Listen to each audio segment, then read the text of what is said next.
Glück auf und Howdy aus Austin in Texas. Ich habe zwar schon mal ein Video zum Thema Unternehmenskauf in den USA gemacht, aber ich habe noch kein Beispiel dazu gemacht und das ist jetzt soweit.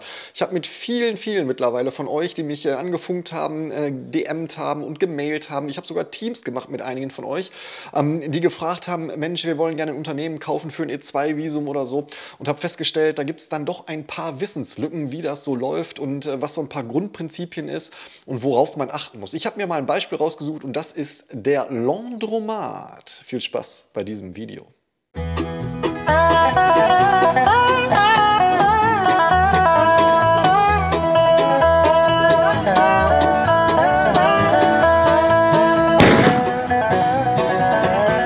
So, vielleicht für die Leute, die noch neu hier auf diesem Kanal sind. Also ich mache das beruflich. Das heißt, ich kaufe tatsächlich Unternehmen hier in den USA für europäische Investoren, für USA Domestic. Und die Dealgrößen, wo ich mich bewege, ist zwischen 5 Millionen und 50 Millionen. Also Unternehmenskauf 5 Millionen bis 50 Millionen. Aber ich habe gemerkt, dass der Need doch da ist, für E2 auch ein Unternehmen zu kaufen. Und darum stehe ich natürlich mit Rat und Tat mit Fragen für euch zur Verfügung. Im Grunde ist es der gleiche Prozess, ja, ist halt nur ein bisschen weniger Geld. Wobei das für eine Privatperson natürlich immens teuer ist.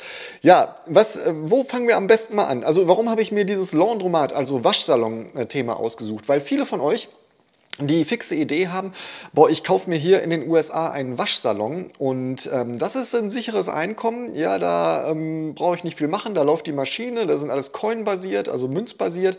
Da habe ich einen Mitarbeiter und dann kriege ich einfach immer jeden Monat, jedes Jahr Geld. Ist das wirklich so? Ich weiß es nicht, aber ich will einmal kurz erklären, woher dieses Laundromat-System kommt. Denn das geistert ja nun im Internet rum. Gibt ganz viele Internetgurus, die da sagen, hör mal, das ist der geile Scheiß, und er kauft den Waschsalon und dann bist du ein gemachter Mann und wenn du 2, 3 kaufst, dann kommst du aus dem Lachen gar nicht mehr raus. Das müsst ihr für euch selbst entscheiden, aber das kommt halt daher, dass die University of Harvard, also eine der Ivy Leagues in den USA, die haben mal damals einen Studiengang aufgesetzt, also einen Major, und der hieß Entrepreneurship through Acquisition, also Unternehmer sein durch Zukauf und nicht durch Neugründung. Ja, das war damals relativ innovativ, weil es das so noch nicht gab. Ja, also früher, wenn du Unternehmer werden wolltest, hast du entweder geerbt oder hast neu gegründet. Dass du als Privatperson anfängst, etwas zu kaufen, das gab es damals so noch nicht. Das war also so der Beginn dieser ganzen Welle, die jetzt ja rübergeschwappt ist, die auch gut ist. Ja, also warum soll ich kein Unternehmen kaufen? Und da habe ich Zahlen, da kann ich mich drauf verlassen, da weiß ich, dass das funktioniert und es liegt halt an mir, das dann größer zu machen.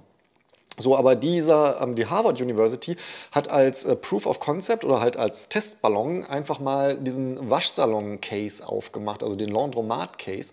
Und die Studenten mussten halt da tatsächlich ein Laundromat suchen, den bewerten und auch ein Konzept machen, wie sie da mehr Geld rausholen können, wenn sie den übernehmen. So, das war damals so und ihr wisst das ja vielleicht, dass die Harvard University hat ihr ganzes Unterrichtsmaterial kostenlos auf der Homepage zur Verfügung. Ja, also ihr könnt alle Kurse bei Harvard abrufen. Das ist gar kein Thema. Also wenn ihr nach Harvard geht, dann geht ihr nicht dahin, weil die Lehre so scheiße geil ist, sondern weil ihr da einfach ein gutes Netzwerk aufbaut. Und das geht natürlich auch mit diesem Laundromat-Konzept so. Und darum haben ganz viele von euch gesagt, hör mal André, für ein E2-Visum, das ist doch super, da kaufe ich mir so einen Waschsalon, das kostet ja nicht viel, ne? Dann habe ich auch nicht viel mit zu tun, ne? Und das ist ja eine Investition, weil der hat ja auch Mitarbeiter. Ja, hat er. Aber lass uns doch mal zusammen diesen Case betrachten, ob das wirklich so cool ist und vor allen Dingen dadurch, dass so viele Leute, auch in den USA hier, ja, also es gibt ganz viele Internetgurus, die das propagieren, dass Laundromat der geile Scheiß ist. Darum kriegen die ganzen Laundromat-Besitzer so viele Anfragen täglich, dass die Preise wirklich utopisch sind teilweise. Und wenn die Preise nicht utopisch sind, dann müsst ihr euch mal die Lage angucken. Aber ich würde vorschlagen, wir gucken uns mal so ein echtes Beispiel an. Ja, es gibt ja so Portale, gibt ganz viele davon. Ich habe mir jetzt mal eins rausgesucht, das ist so ziemlich das größte hier, wo Privatpersonen Unternehmen kaufen können, also eine Unternehmensbörse eigentlich. Und das ist Biz Buy Sell. Lass mal reingucken und dann schauen wir mal, ob wir da ein paar Informationen ziehen können, die euch vielleicht weiterbringen oder die euch so ein bisschen mehr verständlich machen, was es eigentlich heißt, so ein Kleinunternehmen hier in den USA zu kaufen und warum das für Ausländer gar nicht so einfach ist. Da lass uns mal reingucken. Ich schalte mal hier auf. So, wir gehen mal auf die Seite hier bizbuysell.com und da seht ihr schon, es ist hier Texas eingestellt. Ich habe meinen Lokal-Ping aktiviert. Ich gehe nach oben nach Buy a Business und suche einfach mal bei Industries. Jetzt springt er wieder runter hier. Super, läuft bei uns. Dann gehe ich mal wieder hoch. So, mein Rechner krankt ein bisschen. Also bei Industries gebe ich jetzt ein Laundromat. Da seht ihr schon Laundromats and Coin Laundry. Und da gibt es eine ganze Menge. Ihr seht schon auf der rechten Seite hier die Preise, ja, so $320.000. Das ist der Asking-Preis, also der Verkaufspreis, der hier aufgerufen wird. Ist der verhandelbar? Müsste man mal gucken, was da so in den Anzeigen steht. Ihr seht, es gibt eine ganze Menge von diesen Laundromats, die for sale sind. 1,15 Millionen US-Dollar gibt es hier. Und hier gibt es einer, der hat $120.000 Asking Price for sale in Dallas. Und der Cashflow hier ist 29.188. Cashflow, ich weiß nicht, ob ihr das wisst, aber der Cashflow bedeutet nicht, dass das euer Earning ist. Das wird hier so ein bisschen suggeriert. Denn Cashflow bedeutet ja eigentlich, das ist die Summe der Gelder, die rein und rausgehen aus der Firma und nicht das Net Income oder das EBITDA. Also für mich in meiner Branche ist EBITDA ausschlaggebend, weil das Zeug ist, was man sich nehmen kann. So, gucken wir mal drauf hier. Also Very Active Laundromat for Sale in Texas, in Harris County, Texas. Und ihr seht, der Erstenpreis ist 180.000 US-Dollar. Das ist der Preis, den der Verkäufer gerne haben möchte für sein Geschäft. Der Cashflow hier ist 72.500. Wenn ihr auf das Fragezeichen geht, da wird nochmal erklärt, was eigentlich Cashflow heißt, denn BizBuySell weiß natürlich auch, dass das nicht Gold ist. EBITDA ist extra nicht angegeben. Gross Revenue, also der Umsatz liegt bei 200.000 und FF&E, also Furniture, Fixtures and Equipment, liegt bei 600.000. Und das erscheint mir sehr hoch für einen Preis von 180.000 und einem Inventory von 3.000. Also Inventory ist jetzt nicht die Maschinen, die da drin stehen. Lass mal gucken, was da drin steht. Also ihr seht schon hier, erster Satz, ne? Reduced 180 for sale und 29.000 ist Deduction, ne? Also die sind schon 29.000 US-Dollar hier runtergegangen und der Waschsalon hat 40 Waschmaschinen und 40 Trockner. Das ist eine ganze Menge, das erklärt vielleicht die 600.000. Ich frage mich ja, warum der dann für 180.000 verkauft und nicht die Maschinen verkauft für 600.000. Und was mich halt stutzig macht, ist, hier steht, there are no financial documents available for financing purposes. Das heißt, der hat gar keine Dokumente darüber, was so das Ding abwirft. Das finde ich schon mal sehr unseriös. Da würde ich schon mal nicht weitergehen. Ne? Und dann hier, the listing suggests that with the right management group the business could potentially grow dramatically. Das heißt, irgendwie, wenn ihr den kauft, dann könnt ihr auf jeden Fall viel mehr da rausholen, als der jetzt gerade abwirft. Vielleicht auch nicht. Ja? Also wenn ich mir das angucke, dann gucke ich mir immer an, was denn die Vergangenheit gibt, denn das ist das Einzige, was ich bewerten kann und ihr habt schon gesehen, irgendwie, es wird ein Cash-Buyer gesucht. Also ihr müsst die 180.000 hier auf den Tisch legen. So, schauen wir mal nach. Der hat zwei Angestellte hier da drin in den Büchern, Inventory und die Dryer sind da mit drin. Das ist schon sehr schräg. Ne? Also ich meine, der verkauft für 180.000 Dollar ein Laundromat und hat aber anscheinend Maschinen für 600.000 da drin.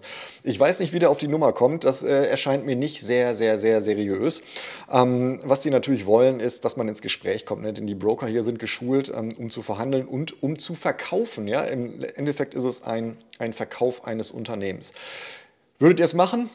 Schreibt mal in die Kommentare. 180.000 Very Active Laundromat in Texas. Lass mal weiter gucken, was hier noch so gibt. Also das Ding ist, würde ich die Finger von lassen, ehrlich gesagt. Das ist einfach nicht schlüssig. Ja? Also wenn so eine Anzeige schon nicht plausibel ist von den Zahlen her, lasst das, Leute, lasst das. Aber ihr merkt, ne, selbst 180.000 wollen die hier in Cash haben. Also für so ein E2-Visum wird das bestimmt funktionieren, denn 2 Mitarbeiter, 180.000 ist schon essentiell. So, guck mal hier, 1,39 Millionen.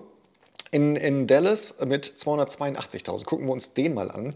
Der sieht ja schon ein bisschen besser aus. Ne? Also der will hier 1,39 Millionen US-Dollar haben bei einem Revenue, also bei einem Umsatz von 681.000. Das ist also ein Multiple von 2. Ja? Also das Zweifache des Umsatzes nimmt er hier als Preis. Cashflow ist 282.000 ungefähr. Ist ja auch in Ordnung. Und die Maschinen hier sind nur 550.000. Ja? Also ihr habt hier einen deutlich attraktiveren Laundromaten, der aber nur 550.000 an Maschinen da drin hat. Darum, das erste ist definitiv unseriös. So, und dann lass uns mal in den Text hier reingucken. Da gibt es auch ein paar ganz interessante Sachen. Ja, die Texaner, ne, das ist schon so, das sind, also wenn ihr da Broker habt, die haben nicht M&A gelernt, ne, die haben alle Sales gelernt, ne, die wollen euch was verkaufen. So, und hier steht schon drin, ne? Also der macht seinen Gewinn nicht nur durch Laundromaten, sondern der hatte auch so Arcade-Games, ne? Natürlich machen die ihr Geld durch Seifenverkäufe und so, das machen aber alle, ne? Gaming Machines, weiß ich nicht, also da haben die Automaten stehen, wahrscheinlich sind die Waschautomaten nicht so lukrativ, dass man da noch mehr reinpackt, aber ist ja auch in Ordnung, ne? Also man kann das Ding ja ausbauen und dann groß machen. Also es macht keinen Sinn, ein Unternehmen zu kaufen und zu sagen, ich kaufe das, lass das weiterlaufen und nimm die Gewinne, sondern Spaß macht es ja erst, wenn man das Unternehmen kauft und noch mehr rausholen kann. Nur so macht ja eigentlich so ein Unternehmenskauf hier in den USA Sinn und die Möglichkeiten sind halt da. Ne? Also es ist halt immer noch der größte Business-Spielplatz der Welt. Aber was hier steht ist, ne, the current owner split the income from the wash and fold service 50-50 with the attendants. Das heißt, der macht mal 50-50 mit seinen Attendants da, die er da hat auf der Payroll. Das ist natürlich für euch ein No-Go. Ne? So, und da hat er schon so ein NDA bei, also so eine Vertraulichkeitserklärung. Und das Inventory ist nicht drin im Preis, aber das waren auch irgendwie nur 2000. Ne? Also da mag vielleicht ein bisschen Seife sein und was er da noch hat. Ne? Aber zumindest sind die Laundromats mit drin. Yeah. Wenigstens die Laundromats kann ich mitkaufen. Also 5500 Square Feet hat das Ding. Und er beschreibt hier so ein bisschen die Competition, ne? Also was so ein bisschen im Umfeld ist. Laundromat ist ja Walking-Kundschaft, ne? Das heißt, irgendwie, es macht schon Sinn, einmal zu gucken, wo das Ding denn liegt. Denn niemand fährt extra zu einem Laundromat hin. Der muss schon in der Nähe sein. So, und ihr seht hier Financing. 100% down at the time of closing. Das heißt, wenn ihr als Ausländer oder was auch immer kauft, dann will der die 1,39 Millionen auf dem Tisch haben. Wenn ihr Amerikaner seid und einen SBA, also einen Small Business Administration Loan bekommt, das kriegen nur, habe ich ja schon mal erzählt, Unternehmen, die mindestens zu 51% in amerikanischer Hand sind. Damit fällt das fürs E2 ja weg. Dann sagt er, okay, 40 bis 50%. Ja, da ist er schon so weit, dass er sagt, ich kriege so viele Anfragen von Leuten, die überhaupt gar nicht sich dafür qualifizieren, von denen nehme ich das Cash. So, das ist durchaus üblich hier. Ne? Also wenn ihr Ausländer seid, da wird euch keiner hier wahrscheinlich einen Kredit geben. Also Ausnahmen bestätigen die Regel, ne? Aber das ist nun mal hier, ja, das Laundromat-System hier ist so. Ne? Lass mal weiter gucken. Ich habe hier nochmal einen in Houston. Da steht Sale Pending. Da könnt ihr drauf ja, können wir vergessen, ne? Denn Sale Pending, das ist so ein Marketing-Trick. Ne? Also der Broker stellt ein und sagt, oh, wir sind hier gerade in Verhandlungen. Ne? Das ist so ein bisschen so Urgency machen, ne? Irgendwie schlag schnell zu, bevor es irgendwie vorbei ist. So, und 99.900 ruft er, also 100.000 will er haben, Cashflow ist 82.000, der Umsatz liegt bei 154.000. Aber er gibt das EBITDA an hier und das finde ich ganz cool. Ne? Also EBITDA 82.411. So, und das ist wirklich gut. Ne? Das heißt irgendwie, das Ding ist profitabel und ist fast Multiple 1 zum Asking-Preis. Das finde ich sehr gut. Aber ihr merkt auch hier ist nichts mit No Sellers Finance. Ne? Also ihr kriegt keinen Kredit von dem. Das heißt, er will das auch Cash auf dem Tisch haben. Dann gibt er hier nochmal so ein bisschen die Financials an, ein bisschen ausführlicher. Also 82.411 finde ich schon gut und der Preis ist dann auch gut. Aber irgendeinen Haken gibt es ja immer dabei, weil sonst wäre das Ding nicht bei Bis bei Sell drin. Denn die guten Dinger gehen unter der Hand. Ja? Also wenn du hier ein Broker bist und kriegst so ein profitables Ding von 100.000 EBITDA fast, dann brauchst du eigentlich keine Anzeige schalten. Dann kennst du Leute, die das kaufen. Ne? So, und er schreibt schon hier, ne, Bank and Credit Statements show cash deposits only enough to cover expenses. Ne? Also das heißt irgendwie, alles, was an Geld reinkommt, decken so gerade die Expenses, wo ich mich frage, okay, das müssen wir noch mal genauer hinterfragen, ob das so wirklich zu den EBITDA-Angaben passt. Aber er ist ja sehr transparent, man kann es ja nachprüfen, ne? Also müsst ihr ja auch. Ne? Ihr holt euch dann die Zahlen von denen und die echten Statements, also nicht die Excel-Sheets, die der Browser gemacht hat, ne, der Broker, der Browser, ich bin hier im Browser, der Broker gemacht hat. Aber ihr seht auch hier, ne, der Mietvertrag endet am 30.09. Das heißt irgendwie, wenn ihr neuer Mieter seid, dann habt ihr da ein bisschen Risiko. Ihr müsst also mit dem Vermieter reden, dass schnell die Miete verlängert wird, weil ohne Miete habt ihr den ganzen Waschsalon für einen Eimer. Ne? So, dann gibt es noch ein paar andere Angaben hier, also ein bisschen was zu den Preisen, die er da nimmt, ne, wann die Öffnungszeiten sind, ein bisschen was zum Equipment. Das finde ich ganz gut, ne, das ist schon mal zumindest ja, 10 bis 18 Jahre alt sind die Dinger. Da könnt ihr euch an einer Hand abzählen, wann die ersten Ausfälle da sind bei dem Preis. Und wir lassen mal gucken, guck mal hier, der packt sogar die Financial Notes hier rein. So, Das ist natürlich von dem Broker das Excel-Sheet. Ob das wirklich so ist, müsst ihr prüfen. Also ich hole mir immer die echten Balance-Sheets und halte die mal dagegen. Und meistens sind die Zahlen anders als die der Broker da reinpackt. Aber ihr seht schon, ne? Bank Deposit Cash, also ich gucke mir hier die erste Spalte an, 12-Monats-Betrachtung. Ne? Ist so, der hat also 66.000 Cash da liegen. Und hat 7.000 im Checking-Account und hat not deposited in Bank Erwartung 81.436. Ich weiß nicht, was das heißt. Weiß ich schon, aber wisst ihr wahrscheinlich auch.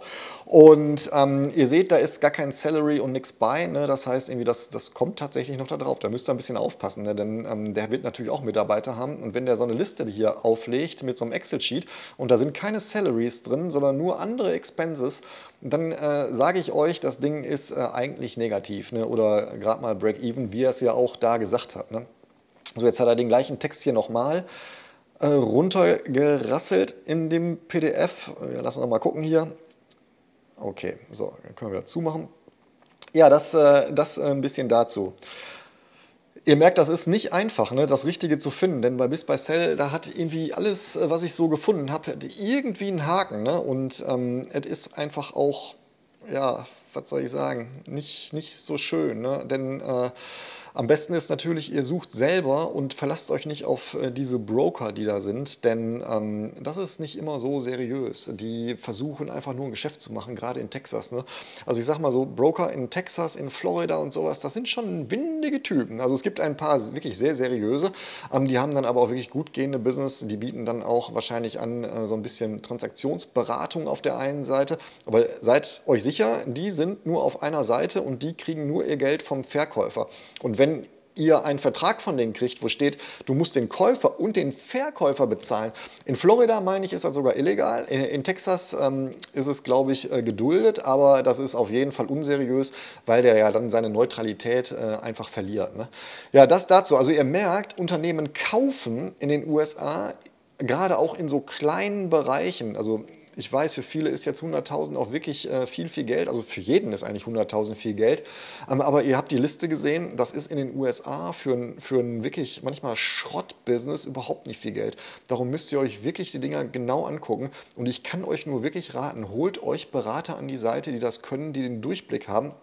Denn ihr müsst auch euch die Daten richtig angucken. Also ihr müsst wirklich auch so einen Datenraum oder eine Dropbox oder was auch immer aufmachen, wo der euch die echten Statements vom Steuerberater oder das, was der an die IRS, also ans Finanzamt sendet, auch wirklich mal euch anguckt.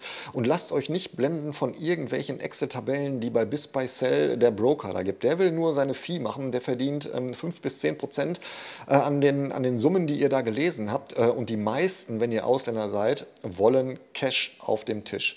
Also mit Krediten und sowas hier, wenn ihr neu in den USA seid, meine Erfahrung ist, das könnt ihr vergessen.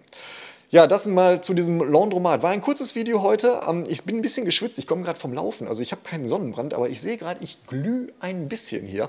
Ja, das hat mir auf jeden Fall wieder Spaß gemacht. Ich könnte noch zig solche Business Cases aufmachen. Wenn ihr Fragen dazu habt, schreibt es in die Kommentare. Ich versuche ehrliche Fragen wirklich auch zu beantworten. Und wenn einer wirklich ehrliche Absicht hat, dann kriegt er von mir auch meinen Terminkalender geschickt. Dann können wir uns gerne auch mal unterhalten.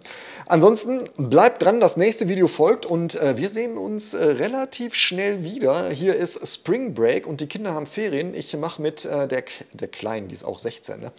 Und Tina einen 2-Tages-Ausflug. Wir wollen uns mal die NASA unten angucken und fahren Richtung Houston. Und danach gibt es wieder ein Video von Tina und André zusammen und wir nehmen euch mit nach Austin oder durch Austin und quasseln da ein bisschen bei. In diesem Sinne, schön, dass ihr dabei seid. Ciao.